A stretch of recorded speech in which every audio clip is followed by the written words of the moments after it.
আপনি জানেন কি, মহাদেবের হাতে থাকা ছোট্ট ডমরুর সঙ্গে জড়িয়ে আছে সংস্কৃত ব্যাকরণের এক আশ্চর্য রহস্য। শাস্ত্রীয় ঐতিহ্য অনুযায়ী মহাদেব যখন তাঁর ডমরু বাজিয়েছিলেন, তখন সেখান থেকে 14টি বিশেষ ধ্বনি বা সূত্র প্রকাশিত হয়েছিল। সেই 14টি সূত্রকে বলা হয় মহেশ্বর সূত্র।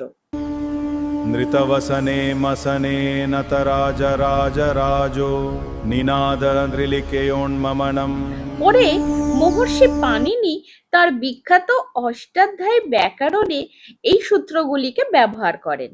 তাই ভারতীয় ব্যাকরণের ঐতিহ্যে শিবজির ডমরুর ধ্বনিকে সংস্কৃত ভাষার ধ্বনি ও ব্যাকরণ ব্যবস্থার সঙ্গে বিশেষভাবে যুক্ত করা হয়। ভাবুন তো, একদিকে মহাদেবের ডমরু আর অন্যদিকে পৃথিবীর অন্যতম প্রাচীন ভাষার ব্যাকরণ। তাই ডমরু শুধু শিবজির একটি বাদ্যযন্ত্র নয়, সনাতন ঐতিহ্যে এটি সৃষ্টি, শব্দ ও জ্ঞানের প্রতীক হিসেবেও দেখা হয়।